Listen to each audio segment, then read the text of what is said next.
Bienvenidos a Hollywood. El audio que van a escuchar inicialmente no los va a llevar a ninguna parte del museo, les va a contar la historia de la cinematografía en el Valle del Cauca, concretamente en Cali. Diego Cárdenas es una persona amante al cine, que vive en cierto modo del recuerdo, del presente y mira al cine hacia el futuro y más que todo en función del proyeccionista.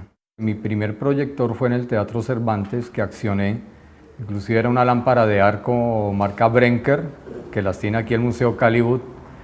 Me tocó subirme en un banquito para poder accionar la lámpara y dar inicio a esa fábrica de sueños en esa época de una película mexicana. Creo que era una película de Tintán. Mi papá tenía una droguería en el centro donde quedaban en esa época todas las distribuidoras de cine y habían personajes o los proyeccionistas de la época, lógico, mucho mayores que yo tenía 14 años, ya personas de 40 años, y me empezaron a enseñar el oficio y a la vez viendo, porque mi papá me mandaba a llevarles a veces medicamentos a los proyeccionistas, sobre todo los fines de semana. Entonces yo entraba a las cabinas de proyección y miraba cómo iban poniendo la cinta y yo preguntaba. Entonces fui aprendiendo el oficio, ver qué botones accionaban. Entonces ya cuando me vieron interesados ya ellos sobre el tema, ya me empezaron a mostrar los secretos a nivel de la proyección de la época, ¿no? Con los equipos de la época.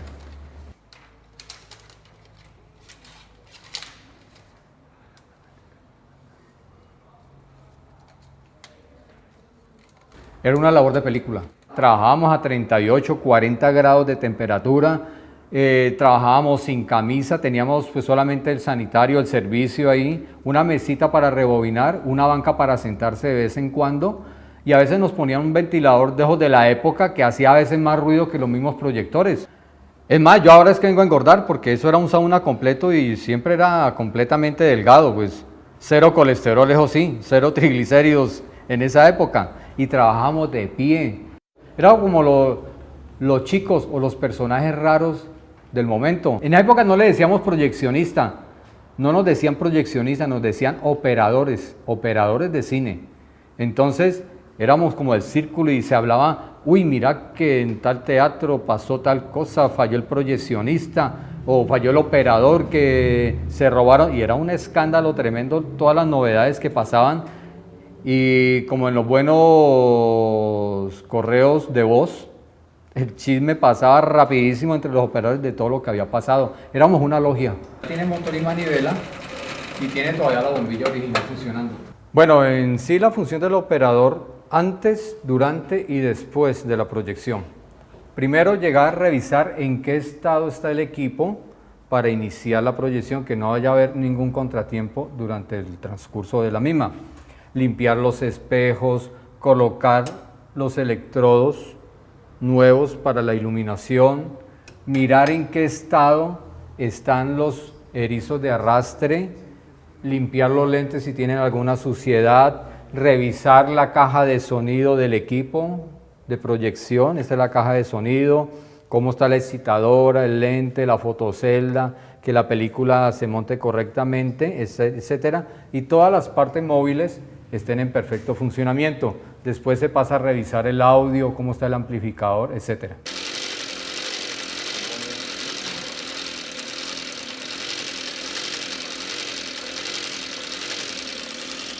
La que más proyecté casualmente fue 4 matrimonios y un funeral, cine de humor inglés, y lo proyecté en el Teatro de Jamundí. Hubo varias películas mexicanas, El beisbolista fenómeno, que la proyecté alguna vez en el Cine México, y las famosas películas de Western Spaghetti, esas sí se les dio palo, la de Ringo, Rezo por tu muerte Ringo, que era de las películas del oeste pero hechas en España y en Italia. La estrategia del caracol, casi versión resumida por la cantidad de recortes que tenía o de empalmes, pero fue mágico ver uno de la casilla de proyección, que la gente se interesó bastante por esa película y ver toda la sala colmada, no importando el estado en que estaba la película, llena de rayas, empalmes. La gente salió satisfecha, inclusive se proyectó inclusive en funciones especiales por petición del público.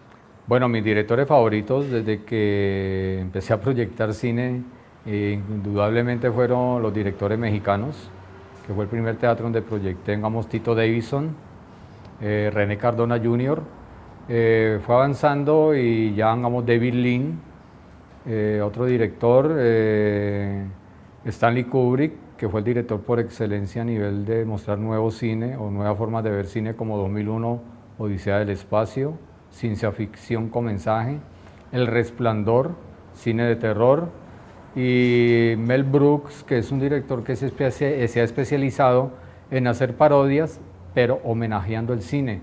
Digamos, la película Silent Movie, película silenciosa, donde es un homenaje al cine mudo, y la única persona que habla en la película es el fallecido mimo Marcel Marceau, con su personaje Vip, que en la película dice no. Los cines de antes eran mínimo de 700, 800 personas, habían de 1500, 2000 personas. Ese era el encanto que tenían los cines antiguos. Y uno hacía el cambio como proyeccionista u operador a una película en Cinemascope que llenaba toda la pantalla, uno oía aquel uff, se oía el murmullo de la gente asombrada. Entonces ese era el encanto, entonces todas las personas trataban de proteger ese patrimonio porque tenían un sentido de propiedad a ese sitio de reunión, sobre todo los fines de semana, para ir a cine con la familia. Entonces tenían ese sentido de pertenencia. El Teatro San Nicolás, el Teatro Palermo, el Teatro Sucre, el Teatro Troncal, el Teatro Caribe, que fue un teatro que quedaba detrás del Cementerio Central. El Teatro América o Mechas, que quedaba en el barrio popular, casi nadie lo conoció, una de las pantallas más técnicas que hubo aquí en Cali. Hablemos del Teatro Gloria, Variedades, el Libia. Y cada uno tenía su sello personal, no eran cortados en serie, entonces uno entraba y no había monotonía al admirar la arquitectura de cada sala.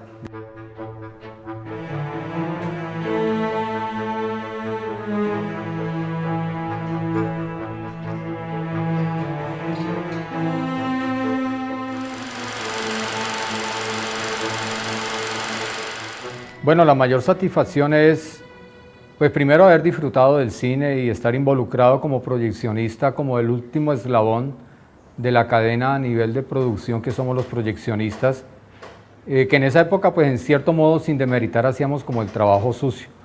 Y la mayor satisfacción es terminar pues mi carrera aquí en Caliwood para expresar todo ese sentimiento que tengo guardado a nivel de mi experiencia, que no la había podido expresar, y contarle a las nuevas generaciones y hacer el paralelo entre las nuevas tecnologías y el oficio de proyeccionista de la época. Y es mi pequeña gran sala de proyección.